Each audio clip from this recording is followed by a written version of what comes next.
Continuing our look now at the best in children's television. This morning, the new kid, or dinosaur on the block. On the big purple reptile that kids can't resist. The big purple dinosaur. Teaches about love, and it just kind of like soothes the kids. And always, there's that signature song.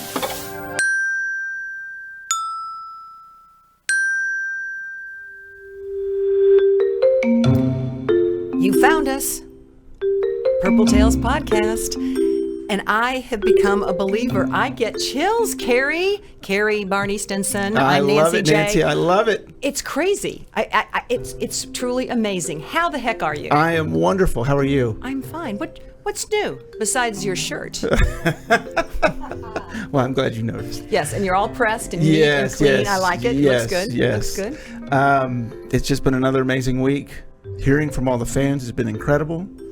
We've got some really special guests. People coming in soon. They'll be flying in. We're going to be doing some remotes. Maybe one from New York and someone that's on Broadway right now. So very Maybe exciting. Los Angeles. Possibly, anywhere in the world. That's yes. what's so nice. Yes. Anywhere in the world, we will find you. Absolutely. Carey will find you. Absolutely. Okay. So I know we've gotten some great comments. I know you had a really cool one from Malachi. Okay. Just the enthusiasm and how much they love Barney, and they're energized again is so exciting. And I know you've been getting several messages. This is from Phoebe. I love this. Thanks. I don't want to read the whole thing. It's sure, short. Absolutely. Thanks for another great podcast. I'm a college freshman. So she's 18, 19. Sure. And Barney is the basis for my enthusiasm and loving behavior towards others.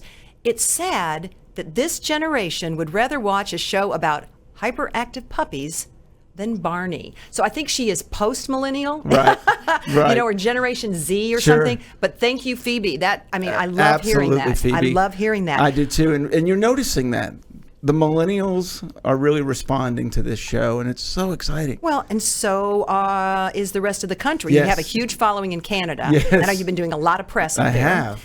Tim is from Miami, Florida. He's been listening to us in Miami. He may be retired, living down there. Possibly, he may be the grandfather type. Yes. I don't know, Tim. And then, let's see, this was from Jordan Smith. He said that it's so much fun to hear the behind-the-scenes stories of the shows that ruled his youth. He says, I'm a father now, and seeing my daughter's face light up every time she sees Barney and her friends is truly a wonderful feeling. Well, and isn't that interesting and neat that, if you think about it, back in the day when we were doing that, those parents didn't have that perspective.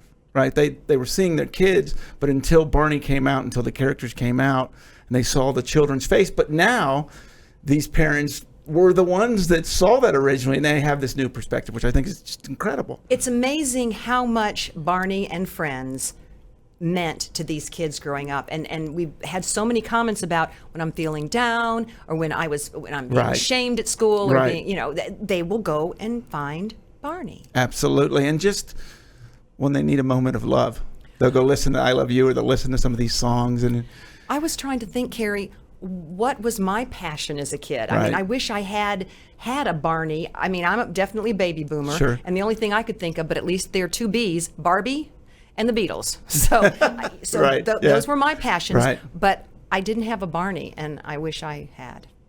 Well, I'm very, very, very, very, very fortunate because mine was Mr. Rogers. And I actually got to meet Mr. McFeely, Speedy Delivery, and then Sesame Street and Big Bird, and I actually got to work with Carol Spiney, who was the original Big Bird, and that was just my moment. So I can kind of understand what they're going through because I went through it. It was incredible. Well, I guess maybe I will just throw this out. When I got to meet Paul McCartney, that was my moment. Okay, so there we are. Yeah, that would be my moment too. That's very awesome. That's pretty darn cool. Okay, I'm gonna throw something out. See if you can recognize who this might be. All right. I just dropped my glasses. Excuse me. Okay, here we go. I am a baby boomer. I need readers. Yeah, it's all good. So, here it is. I have had the honor and privilege of working with fill in the blank for almost 20 years, and she has been unrelentingly hardworking, dependable, incredibly creative, amazingly talented, and a hell of a lot of fun. I guess I can say that because this comes from the resident director, Fred Holmes of Barney and Friends. So who do you think I'm talking about here? Well, now you've thrown me off. Who is your first guest? Oh, well, my first guest, this is exciting because it's actually two guests. These very, very, very special to my heart. I was in the trenches with them for a long time, and we have Patty Wirtz and Kyle Nelson, the voice actor and the body of BJ. And Kyle, who said to me about this upcoming show, get your popcorn ready. He might have brought popcorn too, knowing Kyle. It's very possible. No, I didn't. I'm kind of disappointed, actually. It's all right. Okay. So Kyle and I were actually on the road together for 4 years before he came and did the TV show. And Patty's the original voice of BJ. Yep. And she does all the talking for you. Yes. Hi, I'm Kyle Nelson. It's just a force of habit. Yes. Yes. We're going to let you talk, though. How about that? Nancy's trying to figure out what just happened there. What in the world was Wow, that? that is amazing. Yeah. Let's start out with, so when did you start with Barney? 1993. Okay. How did you get involved? How did you get that job, Patty? Because you were a voice actor. Mm-hmm. I started out as a stage actor, and I seem to continue my affiliation with children's theater and children's entertainment because I was over at Casa Mañana in Fort Worth with their children's theater program for 7 years. I was a resident actor and played everything from the Goose to the Spider in Charlotte's Web to the lovely but deadly roles. I used to call them every evil queen and everything. So I had done a lot of stage work, and then I had an agent in Dallas, and I segued somewhat over into voiceover work. And my agent called one day and said, they're trying to cast for this show Barney, and they want a new character to come on. It's an 8-year-old boy dinosaur. Can you do that? And I thought, well, who knows what that sounds like? So I went over to Allen. They were auditioning over at Color Dynamics. And I walked That's Allen, Texas. in Allen, Yes. Texas. And I walked in the room. They had already had one round of auditions for the character, and they hadn't found what they wanted. And I walked in, and the room was full of people. And I thought, oh boy, oh well, it's a Wait, drive. you said what? How did you say it? Oh boy. No. And so I waited for my time. I was the last person to go in. And I auditioned for Dennis DeShazer, who was the executive producer, and Jim Rowley, who is the senior producer and also directed a lot. And it was very funny because when I was doing my voiceover work and I was trying to do some marketing, I had sent a cassette to Color Dynamics. And you know how it is. You send stuff off and you think, never heard anything back.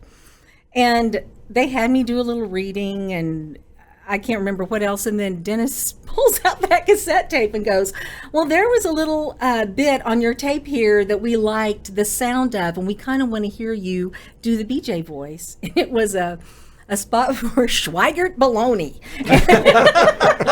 So I was like, okay. And so they worked with me a little bit. They had an idea of what they wanted. And I had a nephew at the time, JD, who was about 8 years old. And so I kind of channeled him a little bit. We worked with it, and at the end of the audition, I felt really good about things, and I got a call like 2 days later. So, and Now, what became BJ's voice, how much of that was you? How much did they tweak? It developed a lot over time because they told me what they wanted. I would give them some lines. They'd try a little bit this, a little bit that, more raspy, less raspy. And it took a while for that voice to really settle in. It was at Radio City when I was performing live, and I couldn't think about it And that's too the much. show I was at. That's where right. We've heard about we that. worked Yes. together back in 1994. Yes. So when we were in New York at Radio City, and I couldn't overthink it, and we were performing live, that voice settled in. And it still developed a little bit because I had to get to the point where I knew I wasn't doing any damage.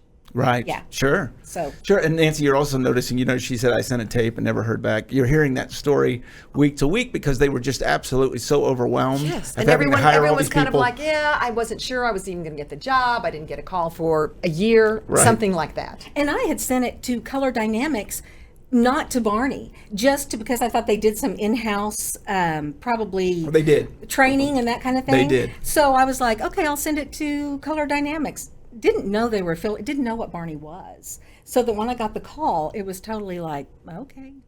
But it was serendipity. And you had some connections already with some of the people involved that you Yes. found out about Yes, afterwards. yes. Julie Johnson, who was the voice of Baby Bop, she and I had done Nonsense together on stage at Casa Manana, had known each other for years, and we're actually good friends. And then Bob LaValle, who was a set designer, had been a set designer at Casa Manana when I was in the children's theater program. So, yeah, big connection there. And Bob's going to come play here soon. Is so he? we're- yes, yes, So, wow, yes. he's so talented. So, Kyle, you're listening. And you notice, by the way, I'm talking. you notice also Nancy was sitting on the desk down there. We had such reaction to all these dolls each week, and we have more of them, more plush. Yes, that is BJ. We have a singing BJ as well. Well, Yes. I think both of them are trying to represent a little bit more after Jeff came in here on the whole Baby Bop thing and gave Yeah. no love to BJ whatsoever. Yeah, none. But I'm just wondering, Kyle, you're listening to Patty talk. Yes. Do you want to start moving your mouth? Do you just kind of feel like she is inside your head? There is an element of just silliness that when in costume, we feed off of that energy, and we try and think of things that would allow others to laugh, and that really helped break the ice, especially when we would be on set for long periods of time, and we just wanted to kind of get everyone laughing, get everyone going, and Yeah. I even to this day I just cherish those memories. Yeah. How did you get the job? Well, unlike Patty, I never had a theater background. I took theater in high school my senior year, and in 1997 I graduated from Fargo South up in North Dakota, and we have annual Little People conventions every summer. So I would attend these every summer, and it would be for about a week at a time, around 4th of July. And the last day of the convention, I'm checking out of the hotel, and a friend of mine, Jennifer Romano, she had played Baby Bop on the stage show tour. And she told me in passing, like, hey, Kyle, I think you could try out for this character named BJ on our Barney tour. And I'm like, what are you talking about? Like, and then she's like, Barney the Purple Dinosaur. I'm like, okay, yeah, I get what you mean. And like, yeah, that sounds great. And gave her my information, and then I flew back up to North Dakota, not thinking much of it. And 3 days later, after that convention, I get a phone call from the studios in Las Colinas, and a very kind lady named Lynn Corzine. She's an assistant to the executive producer, Sloan Coleman. Just very pleasant Texas accent. She's like, hey, how's it going? It's much bigger than that. I can't replicate it. But Yeah, you can probably get it. Come out, wherever you are. Yeah, Julie Johnson. yes. But yeah, Lynn Corzine told me that they would love to fly me down to Texas to audition for the role of BJ. And I had already signed up for courses to attend Bethany Lutheran College in Mankato, Minnesota. And I was explaining to my mom, like, oh, what do you think? Like, what should I do? And she's like, just try it. See what you think. And you never know. And so I flew down, and I auditioned. Unlike Patty, I only auditioned with 2 other little people. And they were a little taller than I. And I went in there for my turn. I was in front of a gentleman named David Cobb, Penny Wilson, and Sloan Coleman. Miss Penny. Miss Penny. Yeah. And so they had me put on the shoes and put on the head after Miss Penny had taught me the choreography. And I'm just kind of running through as best I could and following the music and the choreography. And then I get out of my shoes and out of the head, and I'm sitting with them, and Sloan is explaining the logistics of this tour and what's going on, like how long the tour is. It's 8 months, and you'd be going to here and here and here. And the whole time I'm like, this sounds great. What does this mean? Like, oh, you got the job. and I like in the back of my head, I'm like, I gotta cancel my courses. I need to call my mom. It's like just wondering like how do I go about all of the changes that are about to happen for me, and so we proceed to leave together out of the studio room, and I'm thinking that Sloan and them that they're going to kind of keep it on the down low, and Sloan just. Once you get to meet her, you'll understand. There's no down low. Like, Sloan Coleman. No setting. She goes to 11. Yeah, she stays on 11. She proceeds to come out. Well, everybody, Kyle here got the job, and I'm like, oh yeah. It's like, okay, and so it was like immediate, like, all right, guys, well, we'll see you later, and have a good one. And they already had a taxi set up for us. And we just proceeded to go out. And I'm with these two other guys who obviously didn't get the position. And we're in the taxi driving to the airport. And I'm sitting in the front seat. They're in the back seat. And they're like talking about like, oh, all right, well, I guess I'll go back and work this odd job and try and audition for the Radio City Christmas Spectacular. And I'm like, yeah, that sounds great. I'm like I want to get out of this car. and so we proceed to DFW Airport, and fortunately I was the first one out. I'm like, all right, guys, I'll see you later. I'm like, and I run to the nearest payphone and call my mom. I'm like, Mom, I got the job. What are we gonna do? And she's like, just experience it. Just do it. Like, you can go to Mom. College is gonna be there. Yeah. And I'm like, all right. So like that to me kind of gave me that first impression, like everything's going to be okay. We had so much fun with him because, well, first of all, part of the reason he got that job is he is so athletic. He's very athletic. And that is BJ. Yeah. Athletic. And being on that tour and all the running and everything involved with it, I mean, he was built for it. He is a very athletic. He can do. Oh my goodness, we checks in the mail. I can't even tell you how many times we challenge each other in all kinds of Tell us. different. What kind of challenges? Carey and I. Well, first of all, we have a lot in common. We both have an affinity for the Minnesota Vikings. Skull. And so we and the energy that we had and working on the stage show tour and working on set. And we just fed off one another. And then what was our song? We before we'd get out onto stage, we'd sing "I Want to Fly." I just want to fly from Sugar Ray. And so. Oh, so I just want to fly. Come on, hi.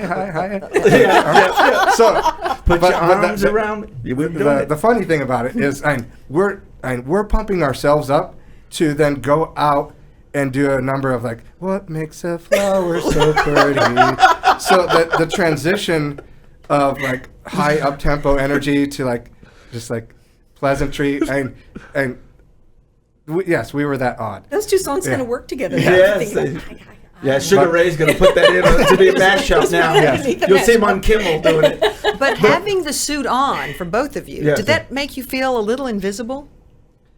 Well, I think that at first I didn't have as much of an understanding to like my surroundings, so I just kind of would go with it, and then like later on realized like, okay, I need to approach my space here and more carefully, but I would understand that as I got used to my blocking and our performance and choreography, it just became customary. But there would be occasions in which we'd come off stage right, stage left, and I would proceed to run to the pit after my part, and not knowing Carey was doing the same. We'd run, and we would just we'd collide into one another. Oh my gosh, we knocked each other out. Where was that, in Alabama? We ran as hard as we could, and we didn't see each other, and you cold cocked me, and it was, I want to say it was like North Carolina or something. But so it's dark behind the stage, and I recall one occasion in which there's a lighted corridor, and we're proceeding to go there because that's where our dressing space was, and obviously Carey and I, we bottleneck into it and then collide, and we're laid out on the ground. And Shauna Mast, who at the time she was our costume tech, she's in the background like, "You idiots!" and I'm like, oh yeah, I understand. But that kind of spontaneity. We were boys and brothers. I mean, yeah, we were and did all that all the time. But the other thing is, what were you, 19? 19 when I started. So and from North Dakota. So he'd seen nothing. So we had so much fun Little taking him and green, showing. yeah. Not a little green. Fresh from the cornfield. Yes. Yeah. So It you was- can imagine how much fun we had with Oh, him. I can only imagine. I thinking and listening to Josh Martin and his interview, I relate to him very much in that my experiencing starting Barney, I was very naive in a sense. Just the experience in itself not only taught me a lot, but it really changed me. Understanding my responsibility in my job in regarding what Barney really represented, I needed to uphold that. And I really felt that sense of responsibility as I became to understand how much Barney was an effect on other kids, and especially kids of special needs. And they really gravitate because, like Carey said, and they have that unconditional love, and they have a distinct ability to discern like what is truly kind, and Barney emulates that, and that's why I see a lot of them how they gravitate to that. That's something that Carey, I know, upholds. I mean, that's so important to you. Absolutely, and that's why this has been so great each week, because you notice that they're all.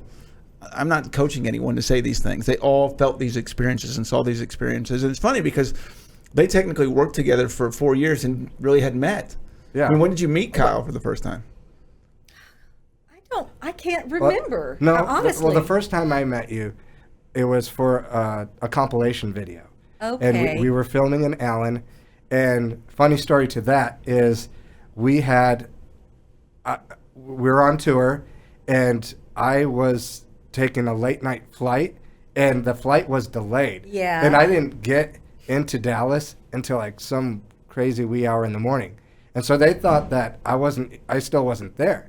But yeah, I was at the hotel. and I had to contact, like, "Hey guys, I'm here, I'm ready. Is anyone Come pick me up." and like, "Yeah, we'll be right there." And so that was our first experience. I gosh. forget, it's like Barney, like Dino Dance. It's like with Yeah. a jukebox, and they did a compilation of songs. Yes. And Okay, I'm remembering. Yeah. Oh, and he's fabulous. When he was talking about taking his responsibility seriously, always 100%. You know, you can, during a rehearsal when heads are popped and things like that, the guys could mark. They had to before but once cameras were rolling, he brought so much energy and so much positive energy. And then that's what's wonderful is you build off of each other that way.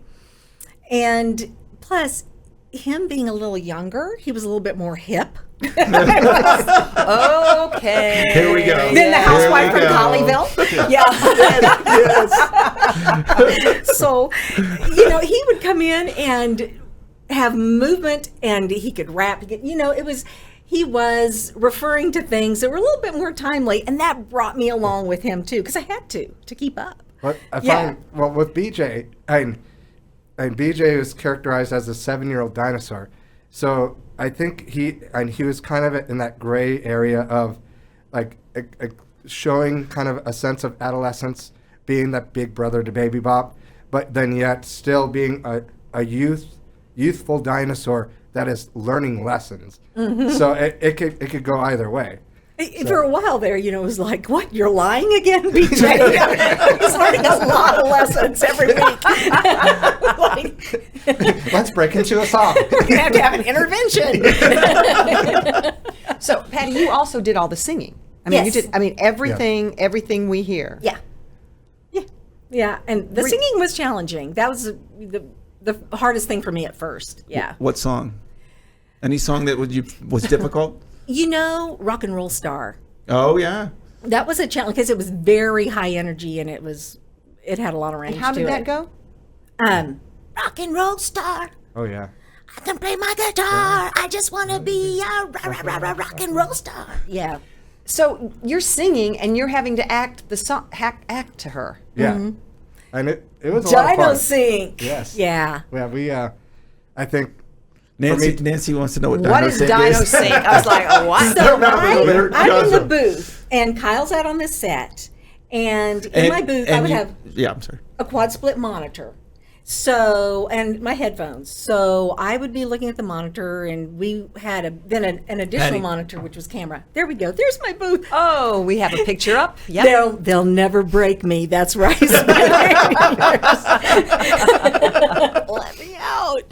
But I had decorating magazines, so I was fine. But She anyway, did. I did. But we'd have the monitor, and I could see Kyle, and then he had me in his ear. Yeah. So, But we all had you. There wasn't separate. Oh, really? No, we had all of them in our ears. all the time. All the time. There was no mute button for us. Yeah. It was a click. Oh, you'd have to click off. We were a chatty group too. Yes. So, Yes. but anyway, So yeah. I know all about decorating now. By the way, I've learned all kinds of things. I can Julie, what decorate do you think of this? I can decorate a 3-bedroom house you wouldn't believe. Who knew? Yeah. Thanks, Patty. So you had to make sure that you were doing what she was saying, or did you say what you needed to say to make sure that's what he was doing? I mean, how Yes. did all this? Exactly. Is that the I would say- Dino syncing? Yeah, and for me, early on when I started, I had to identify how I needed to really break words into syllables. And in the costume, it's a 3-piece costume. So I have the body, torso part, and legs, and then I'd have my shoes, and then the head was separate, unlike Barney being a 2-piece. And so the way I would have to manipulate the mouth, I would have to adjust it, and it would be on spring hinges, and so then as I'm moving at any point in time, it could cause the mouth to move. So I would have to be careful in like really stabilizing my upper body when in motion, so that when the mouth would not move, it would be intentional. But when I started the stage show tour, I everything was already pre-recorded. So The show was the same every night. yeah. There's no ad-libbing whatsoever. So, fortunately for me, early on, Miss Penny, who was our choreographer, she really taught me how to like pace my syllables, and she would critique me as needed, and that really helped me become more understanding of at what point in time is my pauses and my breaks looking realistic outside of costume. And so after I'd be able to see myself on video, I'd be like, okay, I see, I have to make this adjustment in order to make my mouth move open 2 or 3 times to time the syllable. And when working together on set, when it would be live, it would just I guess I became more aware of just how you would enunciate words and your pauses and breaks, and it would be hilarious. It would just be fun. Kind of spooky almost sometimes Yeah. because I could see him make a little move, especially for ad libs. Yeah. Because you find out that on the songs and things, even if there's a lot of action going on the set, if it was a music break or something, if there wasn't vocal response going on, it fell a little flat. So we'd be ad-libbing, and he would just pick right up. Well, and go right we were in. looking at one last week on the swimming. We were talking about the swimming show with Shelley last week, and unfortunately we didn't get to show the whole clip, or we didn't get to show the clip. But at the end of that, what did you do? Well, when BJ's trying to get in the pool and Bernie's knocked out all the water, oh yeah. Well, and he's got that floaty. You don't remember that? No. With the turtle? No, I don't. Do you remember? Oh yeah. Yeah. Yeah. What'd she say? It's something like oh boo hoo, but She goes, "Oh turtle." She, yeah, which was not not in the script at all. And of course, we're in the costumes laughing. I mean, because we don't know this is coming either. So they would do this kind of stuff all the time. Like, oh my gosh. Oh. So she couldn't hear you all. I mean, you didn't have any way to communicate with anyone. No, there was mics on the set for the directors to talk to them. So if we needed to, we could come over to the directors and say, let them know You'd be like, I knew we this also were able to learn some hand signals that we Yes. could. with your little arms, little Barney arms. Yes. I perfected that move. Well, wasn't it tempting then, Patty, to say some things into their heads I on would occasion? never do that. Oh, Heaven come forbid. on. Thank goodness for mute buttons, because it muted us to the set. The kids could not hear us, but they could hear everything. And it just, we used to call it both with Bob West, and I think we called it the same thing, but especially with Bob, I remember we called it a steeplechase, because one of us would make a smart remark, and then Julie would go, and then I would go, and we just wanted to make them laugh. I mean, it was so much fun. There would be times where they'd be, boy, I'm hungry. Yeah. Oh, it's a little hot in here. You know, they'd be talking in their booths. And they're, boy, it is hot. It is so bad in here. Yeah, and I broke a nail. Could we stop? No. And the food, didn't you always tease them about the food? Especially on when we went down to Florida and we were shooting at Universal Studios. We were doing a video down here, and we did it on purpose because there was this amazing craft services table right behind the voices. And so we take our cans. Oh yeah, and we have, boy, that sun looks hot. Oh yeah, can you bring me another one of those cookies, Julie, when you come back? How you doing there, Kyle? We're just merciless. And I'll be like, what? I remember on set, it used to happen on a regular basis. If Dean Went, who is the voice of Barney, had tortured Carey too much, all of a sudden the green room door would fly open, and then the door back into the voice booth would fly open, and then Dean would just have a talk. That's all. Dean would go back and give Carey would go back and give Dean a special hug. Yes. Would one call that a body slam, perhaps? One might. Possibly. I don't might. remember exactly what happened, but it's a visual I'll never forget, because I'd stick my head out of my booth to watch, and there would be Barney coming down the hall. All three of you were never seen. no. As yourselves. Mm-mm. So what was it like in the real world once you took the costumes off, once you got out of the booth and you're talking to people? Did you tell them what you do for a living? No, I didn't. Well, My mother tells everyone.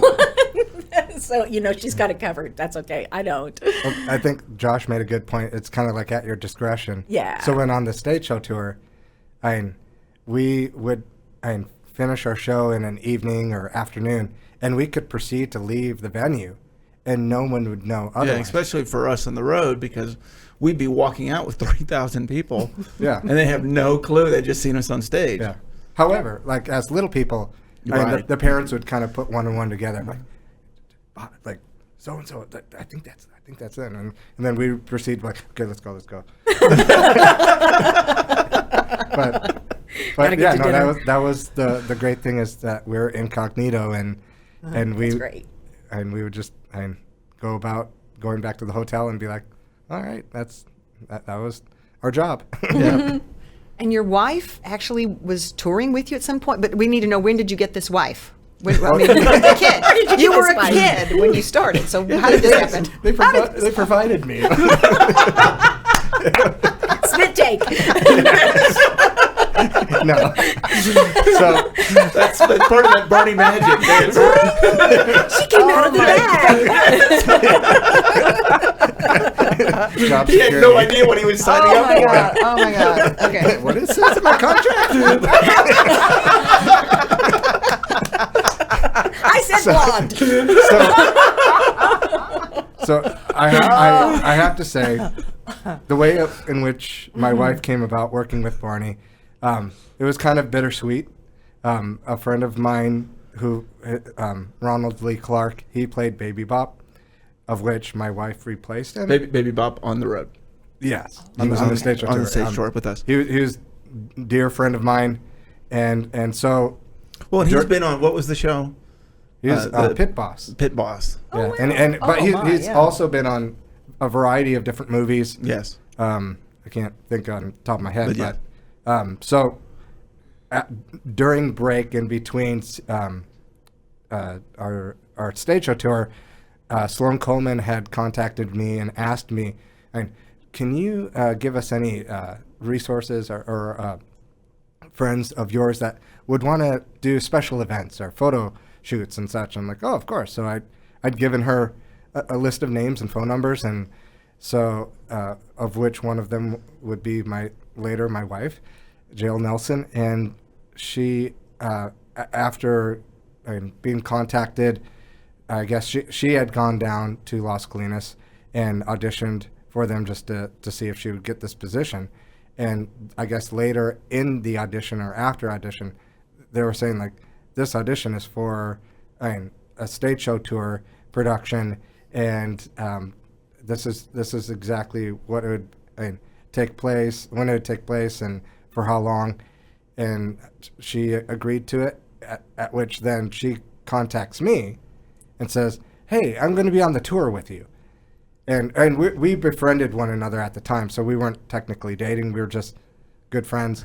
And I'm like, That's what they always guys always say that. She had no choice. Nancy, we'll have to have her on this show and see if the story, exactly. Yeah, what her contract was, and but yeah, she went on the tour with me, and it was a blast. I proposed to her. We all of a sudden, Nancy, we all of a sudden didn't see Kyle as much as we did in the early days. Okay. Yeah, things did change in a way, and yeah, I proposed to her in Wheeling, West Virginia, and funny story is when everyone else got to find out that I proposed to her, and she was wearing a ring.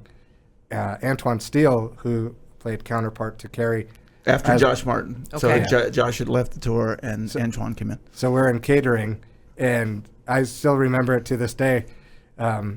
When he found out, he's like, Jill and Kyle getting married. Jill and Kyle getting married. Like running around the catering room.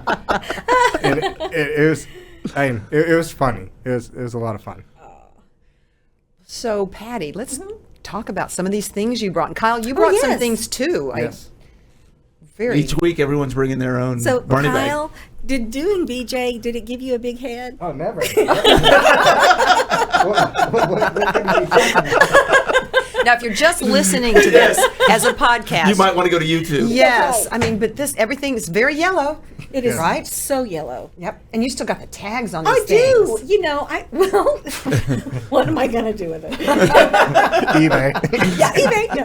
No. I allow myself one bin of stuff. So this was so unique. It's like a pillow. It's like squishy, a squishy, yeah. Yeah. And so we've got this, and then of course we have. This is cute. I love this one. This is one of the little plushes. It's BJ and his PJs. Kyle, do you see yourself in these animals? Well, fortunately for me at the time, and being young, a lot of the product that I would get, I would give to my nieces, and You fool. No. I gave all my nieces and nephews. I did keep some products. One of which, when we were in Mexico, down there they would sell a lot of counterfeit product, and so the counterfeit products down there are unbelievable. Like good or bad? Unbelievably good. And I mean, it's not just for Barney, like any of the Rolling Stones, drugs. But it's amazing. It's a plush of Mick Jagger. Is that what you're Yes, saying? the plush of Mick. You haven't seen that? I want to see that. Yes. Kyle had one, but then he gave it away. to my niece. Yes.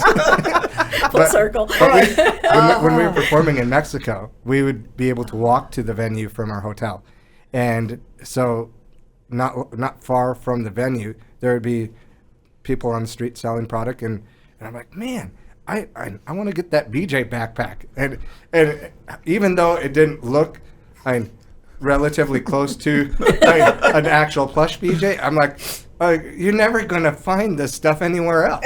And so I'm like, I still have it. I've just yet to find it.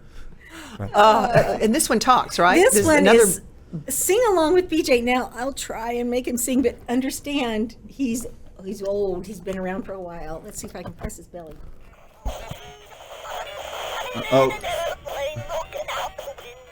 Watching the clouds go by, flying in an airplane, looking out the window, up so very high. So now I have to sing along with him to make Well, but it isn't work. that great, Patty? If you run out of batteries, you can just I can just sing you can just sing it for yourself. Too much time on my hands. Do you remember all the songs? You know, the songs stick with me probably more than anything else. You know how music is. So yeah, Sure. yeah, the songs. And then we would make up our own lyrics in the booth. So that was fun. Can you share any of those lyrics? Well, I know popcorn is really neat, fun to make, and we turned into hamsters. That was fun. Wait, what? Hamsters are really neat, fun to make and fun to eat. Yeah. They had a lot of time on their hands. And this was in my ears, by the way. Constantly. I'd have to flip that button off every once in a Jeff while. Ayers had a shirt that said, I do whatever the voices in my head tell me to do. Yes. It was perfect. Yes. Well, and Kyle, you brought some stuff too. Yeah, I got these. These are our lanyards. So I And that would get you in wherever you needed. our right? proverbial dog tags. But yeah, we got it look at for Barney's those. musical castle, and then when we performed in Mexico and Puerto Rico, and Buy, sell, and trade and them. it's got pictures on the back. So Oh. I'm like, wow, like I was quite youthful. You were- You look exactly the same. He does. Oh, thank you. Absolutely, you do. Cute. then- What is that notebook? Oh, and then we have this. This is our itinerary book. So as someone like myself at that time, Was our tour Bible. You want to talk Yeah. about Bibles on the Yeah. on the Yeah. tour? Here, It was this right here. I mean, so it's spiral. Yeah. Lots. I mean, there are like tons of pages, and I mean, So if there's you look at that each venues city, and hotels and cities and what my- what nights we performed, calendars. when we need to be on stage. Did you ever, if we did get you lost, ever who we call? not know where you were? Oh, sure. I had that happen Oh, one time when I was absolutely. touring. My mom was like, "Where are you?" I said, "I don't know. What state? I don't know." Especially with bus and truck. Yeah, and our buses, they would let us sleep. So if we got into town, they would just leave the keys. Your hotel room key would just be there, and you, whenever you wake up, and you stumble and find the hotel and Yeah. figure out where you are and go find some lunch. Interesting way to live Yeah. for years. How many years did you do this? 3.5 And years. Carey? 5 years. And Patty, I you never did too- the road. Not with Well, Barney. but she did Radio City. I did That you live, did that Radio one, City. so- We did Florida. I'm trying to think of where. Oh, well, we did the movie in Canada. Yes. Yeah. Okay. So we were in Montreal for a long time. I think I was there for probably 7 weeks. But we Yeah. weren't shooting a whole lot. You know, And we had then a lot of night shoots and Orlando, stuff. we were there with 3 Yeah. weeks, 3 weeks, Yeah, 3 3 weeks. weeks. And we were all there for that one. Yeah. Because you could ride rides At between Universal your scenes. Studios. And it was like in February when it wasn't that busy. And yeah, anytime in between. Yeah, where's Kyle? he's, Ride over, rides. he's over at the Hulk. Get him off the roller coaster. Tough job. Oh, What were your after years like now? What have they been since Barney for you, Patty? lots of time again in a small booth. But by myself this time, which is not nearly as fun. I have a little studio in my house, and I have an agent here in Dallas, Mary Collins Agency. And so I'm still doing voice work. And you Yeah. do some teaching too, don't you? Or is that or some I work do, with kids or? I have done some in the past. I'm not doing any currently, but I had taught a few things, some acting classes for a while. I have some friends who teach, and every once in a while I'll go in. And in fact, I have one coming up at the end of this month, a good friend of mine, and I go into her acting class, her advanced acting class, and do a session on voiceover work. And I bring my little setup, and I give the kids scripts and let them record, and we do little critiques and just talk about the business as far as production, because now when I started Barney and I was doing voiceover work, you would go into a studio, you know, your agent would send you, you'd audition and go into the studio and then do the spot and leave. Now, after I got out of Barney 18 years later, the entire industry had changed. So now almost everyone has some kind of production facility that they can access in their home. You either have a real studio or you have just some equipment, and so can use a laptop. That's what I use. Yep. I do a lot. Most of the recording I do now, I do in my house. So 18 years of Barney for you, Patty. Mm-hmm. What did those 18 years do for you after Barney? I mean, what was your takeaway? You know, a lot of gratitude. That would be the first word that pops into my head. I'm so grateful for the opportunity, for the people I worked with. just how many jobs do you have that you can do for 18 years and you want to go? You know, I didn't like the commute sometimes, but you look, my buds, but you love the people that you work with. Yeah, that was one time when we did the Today Show. Tell us who is in this picture, Patty. This is on the other side of Al. I'm there, and then Al Roker, and then Julie Johnson, who's the voice of Baby Bop, and Bob West, who's the original voice of Barney. And I just, both of them, dear, dear friends. And yeah, we got so many wonderful opportunities to go to New York and do Radio City and travel and shooting down in Florida, and just the friendships and the opportunity to be a part of something that was bigger than myself. You know, to these guys have talked about the influence it's had on kids, but to have that unconditional, stable, loving role model that Barney is, and I've heard people compare him almost to like a grandparent, where he's not overly heavily disciplined. He's not disciplining, he's leading by modeling behavior. And so much of that, it's just so nice to have been a part of that, to do the Make-A-Wish thing. So gratitude would be my first thing. And then also on a personal level, that voice took some getting there, and it stretched me in a way that I'm like, okay, if I did that, I can stretch my voice and manipulate, and you know, there are other things there that I can create if I was able to create that is so far from myself. So yeah, that was a good lesson. Love hearing that. Yeah. Now, Kyle, how many years were you BJ?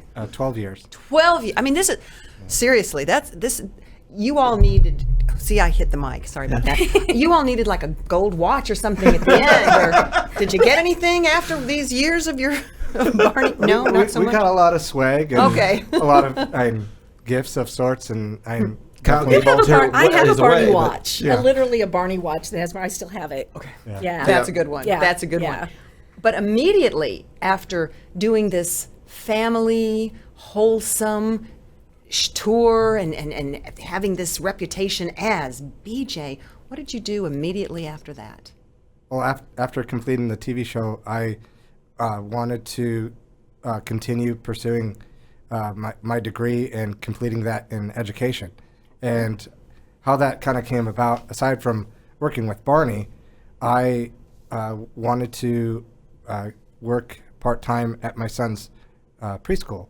And so I worked in the after-school program with kids that would come to our preschool from different elementary schools, and I felt working with them and doing activities and just having fun being around kids. I just really felt like this is my calling. Like I want to become a teacher and work with kids. And I still feel I'm a kid at heart, and you are a kid at heart. Yeah. So I got my degree in education, and I currently teach special education for preschoolers. So, and that's why you understand how important Barney is to special needs kids, even today. Yeah. Stephen White talked about the part of the TV production where we have an educational department that works with the producers and directors and explains what is developmentally appropriate for children of 3 years or younger, and that really played in well to the topics and the show's concept that really gravitated to what parents liked. I think that a lot of shows today, and you see kind of little innuendos that are more adult oriented, but our funny Barney really went down a direction that was focused solely on the kids, and you are entertaining 3-year-olds, and so now as a teacher, I'm beginning to understand the other side, and working with kids and doing lesson plans. It's neat how I can incorporate themes of which have been used on a Barney show, whether it's a song or something. See, did you know that? Like, for example, He just, like this. isn't that cool? and what we're working on right now is a spring theme and teaching kids about how in the spring and flowers blossom and new life is created and birds and lay eggs in the spring. And so we talked about that. And there's a song of and the green grass grows all around. And so I would incorporate that into my lesson plan, and I'm like, who to think? And I could use something that I've done before in my classroom, and it really works well. And I'm like Patty was saying, I'm just very grateful for that experience. Did the parents know you were BJ, and or the kids? Did they know who you are? Some of them, like when we would do our kind of meet the teacher night, I'd have to do my little bio, and so it would come across like, you really played BJ? I'm like, yeah. So yeah, that and it's fun and getting to talk to them about that and relaying to them those experiences. Patty, same thing. You probably want to, you have a lot of people who will come up to you and find out that you are the voice. Do they think you are BJ, though? Is that kind of that confusion? Yes, that happens a lot of the time. And I correct them. I always say, no, I didn't want to work that hard. Because these guys, let's face it. But,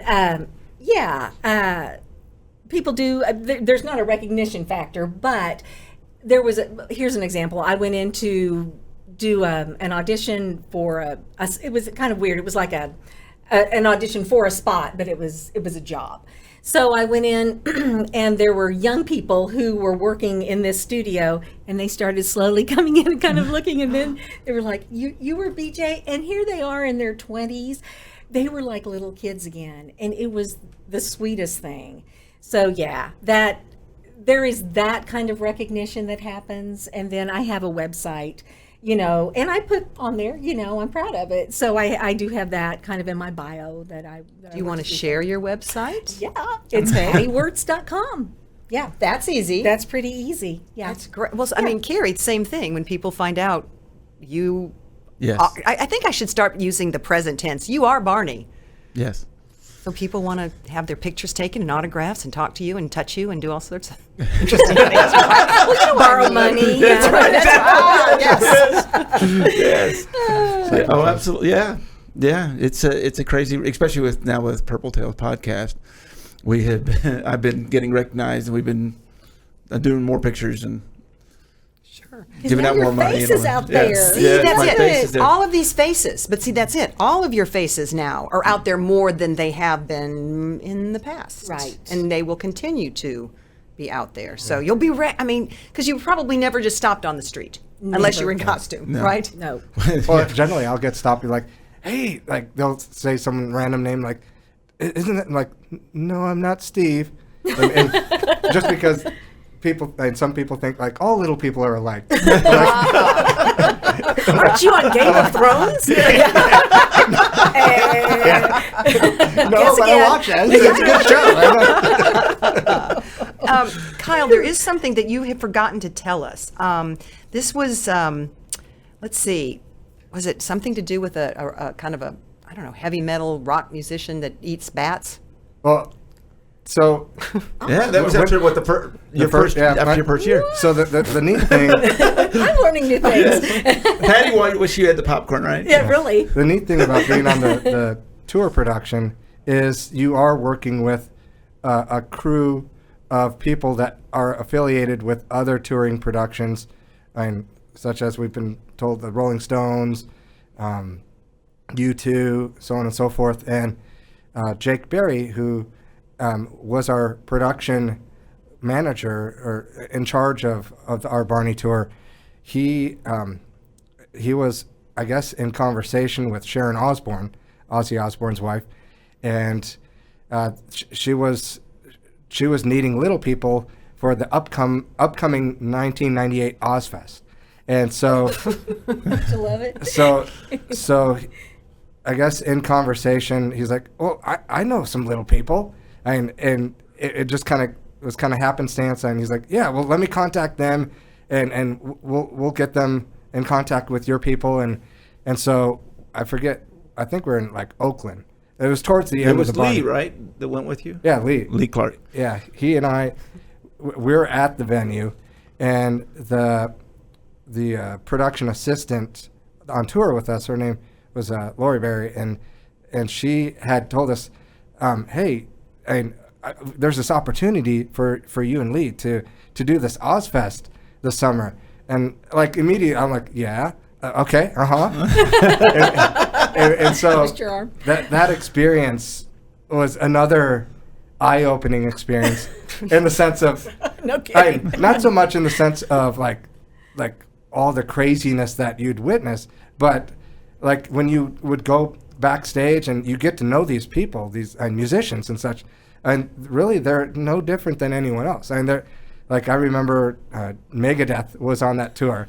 Barney Megadeth. Yes. Barney Megadeth. BJ. That's it. And Dave Mustaine, the lead singer of Megadeth, and he's giving like insight and stories to all these other musicians about like save your money, like make good choices kind of thing. I'm like, that's awesome. He's a role model because he and himself experienced some hard times of sorts, but Well, and what about the change in audience oh yeah, that you went from? well, the funny story. So when we first started, we did a little kind of a test run when we were performing in Milton Keynes, England, and in front of 50,000 people, and it was amazing.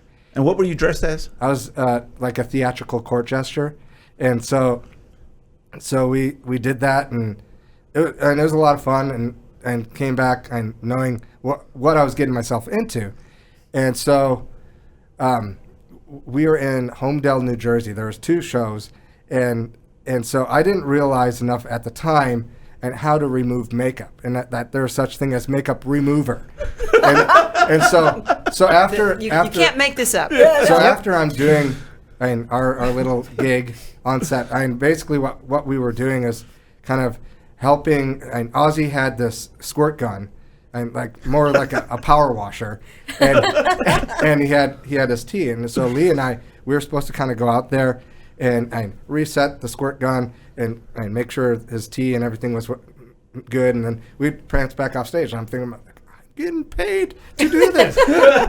so it was the first night after that, like I'm washing, cleaning up, and at this venue we were sharing the same kind of dressing room space as Ozzy, and I just proceeded to clean up and like wash my face, and it's all getting my eyes. And I'm like, this is stinging. And I get out, like trying to reach for my glasses. And I kid you not. And like everything's kind of a blur, and I'm looking up, like kind of in towel. My face is all messed up, and Ozzy comes in, and all I hear is, and he sees them, sorry. So, but after which, one of the makeup person for Ozzy, she helped me out, and she's like, oh, you need cotton balls and makeup remover, and made everything easier. Because you never had to worry about your face No. inside BJ. Yeah. Well, and Kyle, you have to tell a moment of Kyle was the prankster on the road, Yes. and you and Dwayne. Yeah, Dwayne, he was Old King Cole in our first tour production of Barney's Big Surprise. When I first started, and being young and naive, I was the one that everyone would be like, this is the person that we're going to start hazing, and so I'm not thinking much of it. And after I'm getting back into my clothes, I'm like, where are my clothes? And Dwayne, being the jokester he would tape my jeans and my shirt up on the ceiling, or he would sew my pant legs so I couldn't get back into them. When taking a shower, he would take a chest of ice and splash that on me. So Now, what did you do back? Yeah, so yeah, in see, return, I realized I realized so it doesn't quickly. seem so bad. I'm like, I need to return the favor, and so I'm thinking of things, and one of which Dwayne would play chess every day with David Voss. David Voss was the original Barney. Yeah, and then he would be a dancer as well on Yeah, the he tour. toured with us as a dancer for. There's David. Yeah, there's David and there's Miss Penny. And some things. Oh, Yeah. cute. Those are dearly Cute beloved people pictures. that I Aw. adore. So getting back to the story about Dwayne, I felt the need to take his king chess piece, and so for a period of time he's playing with some other random piece, and when out on stage, I very discreetly, and as Old King Cole is coming into appearance, and he's walking down this treehouse set, and I'm in position, like in the bowing position, because we're all bowing to him, and I have the king chess piece in my hand, and I turn it over, like, who's the king now? And then, which is something we could do because we could talk and no one would hear us. yes, Oh, of course. yes, Oh my god. We didn't have mics, so we could talk on stage. And you would still hear each other. Oh, whatever it may be. Yeah, if we were about to run into each other or anything, we could talk to each other. And then another occasion, we would we were on the tour bus, and we would get food and drinks and such, and some of the people on our tour wanted like organic stuff and wanted hummus, and some of this stuff would sit in the bus in our fridge for long periods of time. And it's like after opening the refrigerator, I'm like, oh my gosh, what is that stench? And figured out it was this hummus. And so I'm thinking to myself, I'm like, okay, I got this bright idea.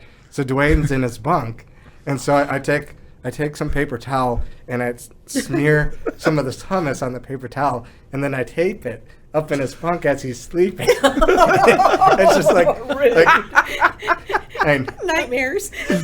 fuming out of his bunk, and he's like, "What in the world is this?" So anyway, And that's why his pants legs were so. No one is ever going to be able. Well, which is in a good way. Think about you guys. I mean, you all had fun. You had love. I mean, that's what matters here, right? Yes. Because you have to understand, we didn't have cell phones and smartphones, and we were gone. We were just Yeah, gone. when you guys were on the road. We were on the road, and we were just together. Felt like 24/7. I mean, we were together all the time. And when on the tour bus and you're trekking from one state to another for a period of 8-9 hours, you better get to know who you're working with. Right. And You're going so, to one way or yeah, another. and so we're playing board games and just reminiscing and stories and people farting on the bus and be like, all right, I gotta leave, and like proceeding to go to. It's the hummus. You've got to stop the hummus. I don't think I'm going to ever eat hummus again. I'm thinking that's not going to be in my refrigerator. Yeah. Is there something you would like to say to Kyle? You're my better half. Yeah. Yeah. Hey, just how much respect and love I have for him, and to be able to create that together. It was just wonderful. Best time ever. You know? Yeah, it was awesome. And a large part of that was because I could count on Kyle. You know, just he was always there, always ready to go, give 100%. And not only do I love him, I respect him a lot. Thank you. Any words you want to put into her mouth? Oh yeah, for once. Okay. Yes. No, Patty is always a joy to work with, and just like a big sister to me, and like in terms of when we would be out on set, and I could hear it like, are you doing good out there? Do you need some Gatorade? And I'm like you go take a break. I know you've been doing that dance number for the X number of times. I'm like, go take a breather, and I'd be like, I'm like, okay. Well, because they and Carey was the same way. They'd push themselves, and then on break, they'd come out of those suits and they would be drenched. And, you know, and there were times too when we were shooting outside and it was hot. Yeah. That Universal. You remember the bridge? Yeah. Yeah. And we don't know the bridge. Sorry. So we had been shooting that scene at the magician, The Wizard. The Wizard. The Wizard. And they needed one more shot. And it was us. It was all three of the dinosaurs going across the bridge. And I think it was to Ants Go Marching. no. There wasn't a song. Okay. All they need was a shot of us going over that bridge. And all of us were like, you get one. That's all we had left. Yeah. I mean, both of us could hear each other. Yeah. And we did the one. And they said, well, we need another. And you hear Shauna go, yeah, it looks like you only got the one. They're gone. And we knew that. We would give everything we could, but if there was a point where we were hurting ourselves, we would just stop. We would stop. And we looked out for each other all the time. I mean, I'm listening to you, and I'm thinking I feel the same way about both of them. I mean, we were all in the trenches together. Everyone was looking. I mean, she would look out for us. Occasionally, I would get a little hot and thirsty. I was in the trenches. But they understood. Yeah. They understood. They watched out for us very much. And we would, even though it would be difficult, we would understand that it was a part of the production. Like, and if you're in front of one of these reflecting screens, and it's like taking a magnifying glass down to like an ant. and maybe like for me, like it's kind of like my upcoming of like when I was a kid doing those things. You like, getting I was karma? I was getting karma. I'm like, man, this big reflective screen is the magnifying glass on me, and it's all coming back. But like we would identify that it's all a part of the production, and if it comes out, professionally, it was all well worth it because and that's what everything was about. We've talked so much about the production and the insides and the outsides, but there really is Barney magic. Oh yeah. Yes, and I think it has a basis in reality. I mean, I do believe in, when you get that kind of, I'm a big energy person. So when you get someone like Cheryl Leach, who, I don't know Cheryl well, but I've been around her enough. She is a person who has like an inner light. And she is just a lovely woman. And so she's Barney's mom. And when you have someone like that who is sort of the roots of the production, and then that energy attracts more people who are like-minded, not only are they good at their jobs, but they bring this wonderful quality into the production so that it becomes a joy to be there. And I felt that throughout the production. And it was just kind of a natural occurrence. I know that after I was hired, Dennis DeShazer said to me, we wanted you to be the voice of BJ and, bring everything you can to it, but we also hired you because we thought you'd be a great addition to our team, because we want everybody to be an ensemble, get along. And we did. And I just think when you have someone like Cheryl, and then you get Dennis, and then you get Jim, and all these people who are really good at what they do, and they also love being there. And it was magical. I mean, it was really very special. Again, gratitude at just being able to have that.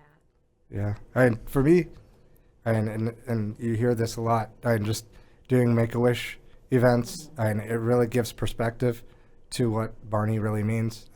As a teacher now, I fortunately had the experience of one of my students who was a Barney fan. He has autism, and he does what we call scripting a lot. And so he could go off of a variety of different movies and just like go through the dialogue and scripting everything. And sometimes he would do Barney stuff. And I'm like, oh man, you like Barney? That's awesome. And it was just kind of spontaneous. I'm like, I'm going to call Dean, and I'm going to see if Dean can talk to him. Oh. And I kid you not, we're in this room, and another sped teacher with me and another assistant. I'm like, hey, I'm going to have Dean call him, and he's going to talk to him, and that'll be that. And so my friend Alicia, she's like, well, I want to videotape this. And so Dean calls and proceeds to talk with this boy, and the boy starts doing what they call stemming. They're just like shaking, and he gets it like Barney, just and I knew, in a sense, what was about to happen, just the reaction, but I didn't really realize really how much it would hit me, and so like we're all crying, just because, like this is truly divine. This is truly a moment of which, like, this boy is connecting, and it's moments like that really help signify to me what Barney's message is and what it really represents. Good job, Carey. Aren't they wonderful? You said they were. Well, we knew they were. The two BJs? I know. I don't know who's more BJ. Okay, maybe. Ladies, Sunday. Who's more BJ? The SmackDown. Will you come back? Of course. I would love to. Would you do it again? I mean, not the show, but the whole experience? If you could. Oh, absolutely. They want to dance. I'd have to start exercising. There'd be a lot of and getting used to it. Yeah. Oh, thank you so much for both you being here. Kyle Nelson, Thank you. Patty Wirtz. And of course, love you all so Carey, much. this is great. And remember, we want you to find us at purpletalespodcast.com, and we do respond to you. We've learned it's very important. Check us all out. Yeah. We've got a fun one next week. Fun one next No, week. you're We're gonna- going back. We're going back. Oh, okay. Yeah, we're gonna have a cast kid. Oh, Yeah, awesome. Yeah, from the early series. Oh, tease. You're a tease, Carey. Thank you. Like Thank and you all. subscribe. Yes. Like and subscribe. You said it. You can come back anytime you want, Kyle. Hit the bell.